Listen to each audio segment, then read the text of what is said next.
दिल्ली का तापमान hill station जैसे शिमला मनाली से भी कम है, लेकिन वहाँ बर्फ क्यों नहीं पड़ती है, इसके बारे में आज हम डीपली डिस्कशन करने वाले हैं। अगर आपको इसका रीजन जानना है तो आप इस वीडियो को लास्ट तक जरूर देखिएगा। अगर वीडियो आपको अच्छा लगे तो वीडियो को लाइक और चैनल को सब्सक्राइब जरूर कीजिएगा। दोस्तों, दिल्ली के कई पिछले एक सप्ताह के दौरान मिनिमम टेम्परेचर 2 डिग्री सेल्सियस से भी कम रिकॉर्ड किया गया, जो हिमाचल प्रदेश और उत्तराखंड के कई मशहूर हिल स्टेशन के मुकाबले काफी कम था। फॉर एग्जांपल, बीते सोमवार शिमला का मिनिमम टेम्परेचर 10.3 डिग्री, मनाली का 6 डिग्री, कांगड़ा का 8.9 डिग्री और मसूरी का 11.3 डिग्री और नैनीताल का 6 डिग्री था। जबकि 9 जनवरी को दिल्ली का टेम्परेचर 3.8 डिग्री सेल्सियस रिकॉर्ड किया गया, जबकि इससे एक दिन पहले 8 जनवरी को मिनिमम टेम्परेचर 1.9 डिग्री सेल्सियस था। अब ऐसा क्यों है, इसके बारे में जानते हैं, लेकिन उससे पहले हम एक टॉपिक और कवर करेंगे कि पहाड़ी इलाकों के मुकाबले दिल्ली में इतनी ठंड क्यों है। पहले हम इसको समझते हैं, उसके बाद समझेंगे बर्फ वाले टॉपिक। मौसम वैज्ञानिकों के मुताबिक पहाड़ी इलाकों के मुकाबले दिल्ली में ज्यादा ठंड के पीछे पश्चिमी विक्षोभ जिम्मेदार है। ये पश्चिमी विक्षोभ क्या है, आइए इसे सबसे पहले समझते हैं। पश्चिमी विक्षोभ या इंग्लिश में इसे वेस्टर्न डिस्टर्बेंस भी कहते हैं, भूमध्य सागरीय क्षेत्र में उत्पन्न होने वाला एक तूफान है जो भारतीय उपमहाद्वीप यानी कि इंडियन सब कॉन्टिनेंटल के उत्तर पश्चिमी भागों में अचानक सर्दियों में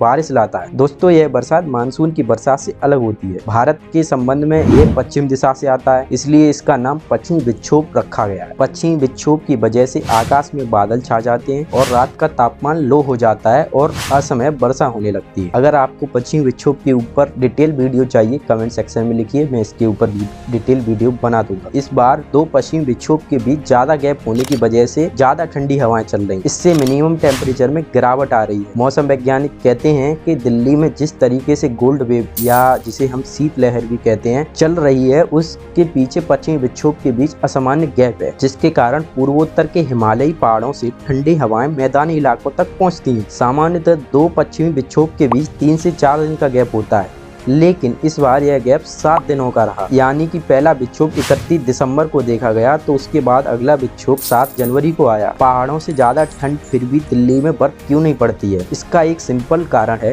दिल्ली एक ड्राई स्टेट यानी सूखा शहर और मैदानी इलाका है। बर्फबारी में ऊंचाई का एक इम्पोर्टेंट रोल होता है। आइए हम इसको ऐसे जानते हैं। जमीन से 1 किलोमीटर ऊपर जाने पर तापमान 6.5 डिग्री सेल्सियस तक कम हो जाता है। जिस जगह की ऊंचाई सी लेवल से 3 से 4 किलोमीटर होगी, वहाँ का तापमान ऐसे ही 17 से 18 डिग्री कम हो जाएगा। यानी कि हम जितनी ऊंचाई पर जाएंगे तापमान उतना ही कम होता जाएगा। फॉर एग्जांपल, राजस्थान मैदानी और सूखा इलाका है, लेकिन कई बार माउंट आबू में बर्फबारी देखी जाती है क्योंकि यह ऊंचाई पर है। आंध्र प्रदेश भी एक गर्म इलाका है, लेकिन कई बार तिरुपति में भी बर्फ गिर जाती है। उत्तराखंड के देहरादून में बर्फ नहीं गिरती, जबकि उससे 25 किलोमीटर ही दूर मसूरी में बर्फबारी देखी जाती है। एट द एंड हमने ये समझा कि पश्चिमी विक्षोभ के कारण दिल्ली समेत उत्तर भारत में ठंड ज्यादा पड़ रही है और दिल्ली एक ड्राई स्टेट और मैदानी इलाका होने के कारण, या कह सकते हैं कम ऊंचाई पर स्थित होने के कारण, दिल्ली में बर्फबारी नहीं पड़ती और हिल स्टेशन पर बर्फबारी पड़ती है। आपको यह वीडियो कैसी लगी, इन्फॉर्मेटिव लगी तो आप वीडियो को लाइक, कमेंट और अपने दोस्तों के साथ शेयर जरूर कीजिए और चैनल को सब्सक्राइब करना मत